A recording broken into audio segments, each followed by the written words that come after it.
अस्सलाम वालेकुम। ईद स्पेशल के खुसूसी ट्रांसमिशन में आपको खुशामदीद कहते हैं। मैं हूं खतीजा राठौर और ईद उल अदा बड़ी ईद है, इसलिए आज हमने चैनल 5 की सबसे बड़ी ट्रांसमिशन रखी है। मौजूद मेहमान हमारे साथ मौजूद हैं। मेरी जानिब से और चैनल 5 की पूरी टीम की जानिब से आपको ईद की खुशियाँ बहुत बहुत मुबारक हो। और मेरे साथ मौजूद हैं, मैं हूँ ज़फ़ीर गनी और खतीजा, बिल्कुल जिस तरह आपने कहा, ईद की खुशियाँ सबको बहुत बहुत मुबारक हों। और ख़ासतौर पे इस वक्त मुल्क पाकिस्तान और न सिर्फ पाकिस्तान, दुनिया भर में जहाँ जहाँ ईद बनाई जा रही है, सबको ईद की खुशियाँ भी और हज की खुशियाँ भी बहुत बहुत मुबारक हों।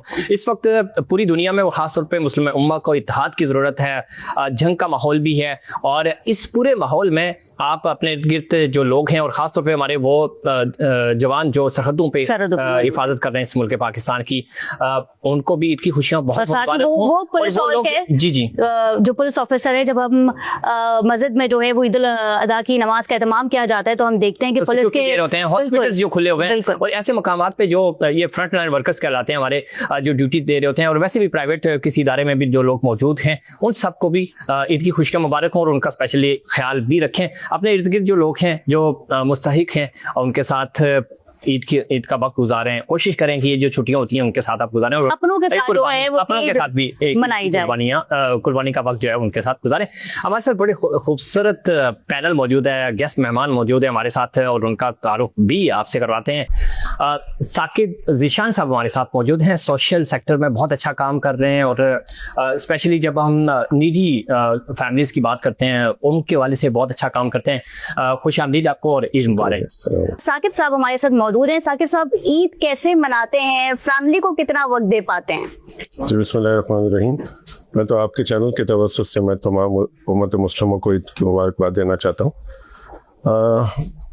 जिस पर्टिकुलर सेगमेंट से मेरा ताल्लुक है वहाँ पर हमारी स्पेशली जो ईद उल अज़हा है वो बिल्कुल एक मुख्तलिफ तरीके से सेलिब्रेट होती है। मेरे मौजूद मेहमान गिरामी ने ऑलरेडी जिक्र किया स्पिरिट ऑफ ईद उल अज़हा के मुतालिक। हम क्योंकि मेरा ताल्लुक एक NGO से है और हमारी कोशिश ये होती है कि हमारी ये ईद या इवन ईद उल फितर भी वो हम अपने जितने मुस्तहिक बहन भाई हैं उनके साथ मिल के सेलिब्रेट करें। बहुत अच्छी बात है, क्योंकि ईद की मैं समझता हूँ कि खुशियाँ जितनी आप बांटें उतनी ज़्यादा दोबाला होती हैं।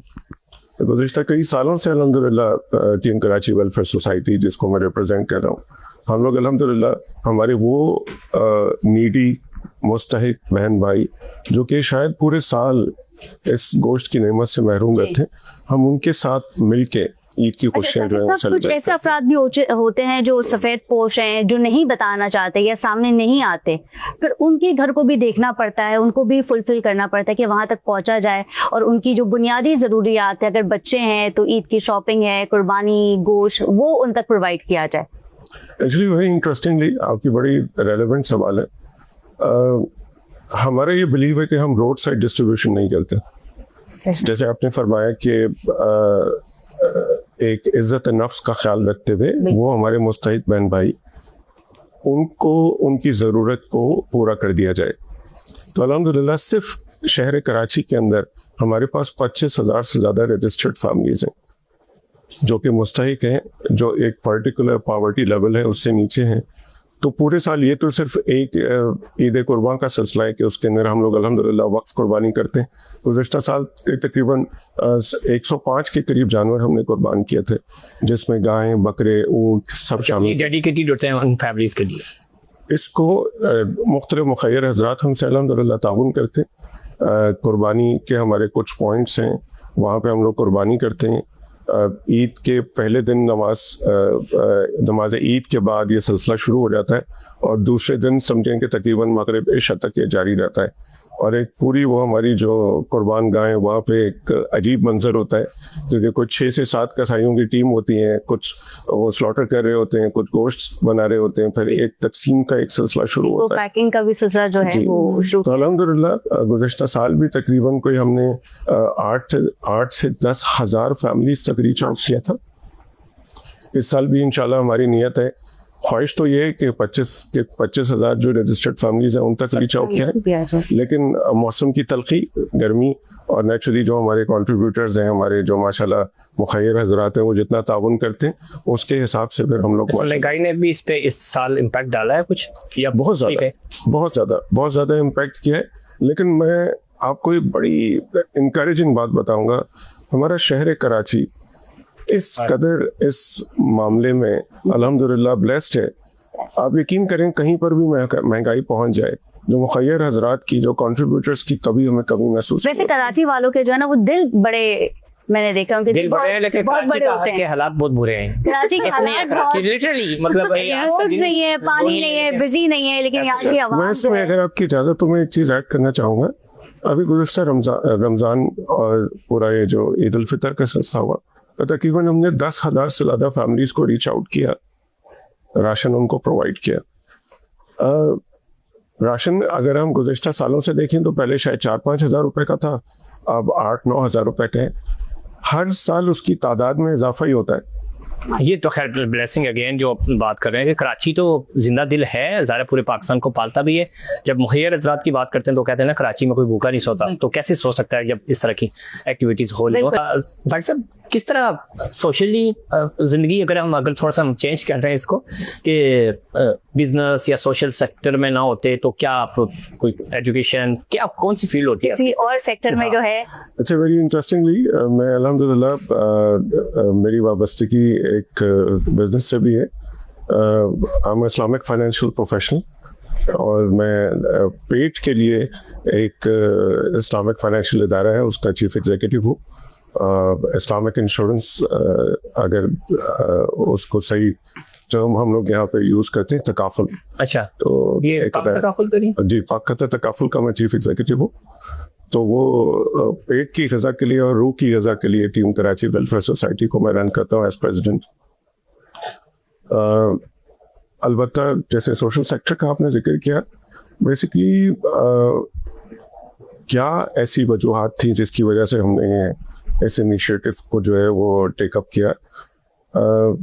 जैसे मेरे माशाल्लाह मुअज़्ज़ज़ मेहमानों ने बताया कि इनका एक सोशल एस्पेक्ट सियासत के प्लेटफॉर्म से इन्होंने उसको अडॉप्ट किया। हम बहुत सारी दफ़ा जो है चीज़ों की निशानदेही कर रहे होते हैं कि ये गंदगी का ढेर है, लेकिन उसकी जिम्मेदारी नहीं लेते कि उसको साफ कौन करेगा। और बेशुमार दफ़ा हम कोशिशें करते हैं कि उसकी जिम्मेदारी हुकूमत की तरफ डाइवर्ट कर दें। तो गुज़श्ता कोई 18-19 साल पहले चंद हम दोस्तों ने मिलकर यह फैसला किया कि हम अब निशानदेही नहीं करेंगे, हम इसके अंदर खुद अपना हिस्सा डालेंगे। अगर हम अपने हिस्से की शमा अगर जलाएंगे तो वो ज़्यादा, तो बहुत सारी चीज़ें जो है वो बेहतर हो जाएंगी। बहुत मुख्तसर खुलासा मैं आपको बताता हूँ। सवात ऑपरेशन चल रहा था, उसके अंदर हम लोगों ने अपनी इस छोटी सी काविश की बुनियाद रखी। मुख्तसर से वसाइल थे, अपने सदका, खैरात, ज़कात उसको जमा करके हमने वहाँ से इसका इनिशिएटिव का आगाज़ किया। 4-5 लाख रुपए थे जिससे हमने वहाँ पर मेडिसिन और ये जो खेमे वगैरह हैं वो सप्लाई किए। अनफॉर्चुनेटली पाकिस्तान में किसी भी किस्म के डिज़ास्टर की है, किसी किस्म की जो आपकी कैटास्ट्रोफीज़ है उसकी कमी नहीं है। कभी जल्जला है, कभी खुशहाली है, कभी कहत है, कभी सैलाब है, तो कुछ ना कुछ चलता रहा है सिलसिला। अल्हम्दुलिल्लाह इस 16-17 साल के अरसे में हम लोग तकरीबन कोई 3,000 से ज़्यादा बच्चियों की शादियां करा चुके हैं। अराउंड कोई 3,500 के करीब हैंड पंप्स, वाटर वेल्स लगा चुके हैं। सैलाब जब आया था, आपको इल्म है इसके अंदर, पूरा ज़ेली सिंध का इलाका, वहाँ पर तकरीबन कोई 550 के करीब हमने घर कंस्ट्रक्ट करवाए। एज वी स्पीक अल्हम्दुलिल्लाह कोई 55 के करीब मसाजिद हम कंस्ट्रक्ट करवा चुके हैं। इस वक्त तकरीबन 20 के करीब मकातब कुरानियाँ हम लोग रन कर रहे हैं। डिफरेंट माशाल्लाह जो हमारे साथ लोग अटैच्ड हैं उनके माशाल्लाह प्लेजेस के पर्सपेक्टिव से हम लोग 3 सलाई सेंटर रन कर रहे हैं, जिसमें से 2 कराची में, एक शोरकोट के अंदर है। ज़ेली पंजाब के अंदर 1 डिस्पेंसरी रन करते हैं। वोकेशनल ट्रेनिंग सेंटर्स के अंदर यहाँ पे जो सलाई सेंटर्स हैं उसमें एक बैच में तकरीबन 200 बच्चे बच्चियाँ, और एक कंप्यूटर सेंटर है उसके अंदर तकरीबन 50 बच्चे बच्चियाँ एब्सोल्युटली फ्री ऑफ कॉस्ट उनको तालीम देते हैं। ये बहुत अच्छी बात है, चूंकि हुनर की जब हम इसका रेशियो क्या होता है कि टीम जो है वो भी पार्टिसिपेट करते हैं और जो मर्द हज़रात हैं वो भी? हमने बेसिकली सिलाई सेंटर जो कराची में है उसमें फीमेल का पूरा सेक्शन अलग रखा हुआ है, डेडिकेटेड है, और मेल अलग है। फीमेल के अंदर बल्कि मैं आपको बड़ी इंकरेजिंग बात ये बताऊं कि जो एंथुजियाज्म और जो कमिटमेंट फीमेल्स में हमें नजर आता है मेल्स में रिलेटिवली कम है। कम। अच्छा, वहाँ पर हमारी ये ख्वाहिश होती है कि हम ज़ीरो से हीरो बना दें किसी को, अगर जिसको शायद सुई में धागा परोना नहीं आता ना, हम उसको इंडक्ट करें और 6 महीने का बाकायदा एक प्रॉपर करिकुलम हमने डिफाइन किया हुआ है। उसका एक कोर्स होता है जिसके अंदर जनवरी और जुलाई में 2 बैचेस हम लोग इन करते हैं।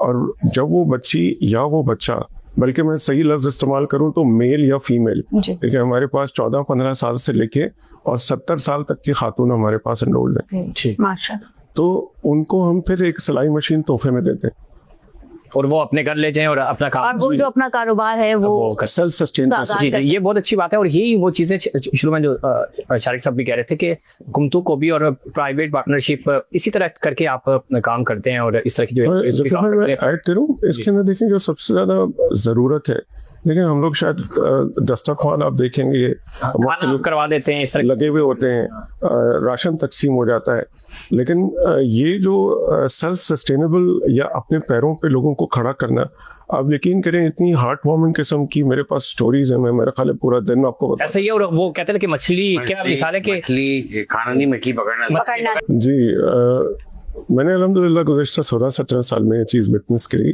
कि एक तो खुशियाँ बांटने से बढ़ती हैं, बिल्कुल बिल्कुल, और एक और बड़ा अमेजिंग किस्म का एक्सपीरियंस मैंने किया कि जब आप अल्लाह की मखलूक के साथ जुड़े होते हैं, आप उसकी फलाह के लिए काम कर रहे होते हैं, तो अल्लाह ताला आपके काम कर रहा है, मदद कर दादी। अच्छा, मैंने थोड़ी देर पहले भी यही बात की थी और मैं अभी वही पैगाम देना चाहूंगी कि जिस तरह सब कह रहे हैं कि आप दूसरों को बांटें, दूसरों को दें, तो दूसरों का ख्याल रखने के साथ साथ अपना भी ख्याल रखें और उतना ही गोश्त खाएं जितना आपका पेट बर्दाश्त कर सकता है। ऐसा नहीं कि इधर इतना खा लिया कि अब रात को डॉक्टर के पास पड़ी, हम तो कुछ नहीं खाया, तो जब खाएंगे तो हिसाब में खाएंगे। ये था हमारा आज का ईद शो, और हम दुआ कर रहे हैं कि ईद की खुशियां आपको बहुत बहुत मुबारक भी हों और नसीब भी हों। इसी तरह तमाम मेहमानों का बहुत शुक्रिया। वक्त ख़त्म हो गया और ईद सेलिब्रेट कर रहे हैं, और अपनों का भी ख्याल रखें, अपने इर्द गिर्द जो लोग हैं, मुस्तहिक लोग हैं, उनका भी ख्याल रखें, और जो अगेन मैं कहूँगा नाराज़ है, नाला है, उनको गले लगाएं। ये गले लगाने का वक्त है, और पाकिस्तान को भी, मुल्क पाकिस्तान को भी इस चीज़ की ज़रूरत है। इत्तेहाद के साथ हमने आगे बढ़ना। आपने बहुत सारा ख्याल रखिएगा।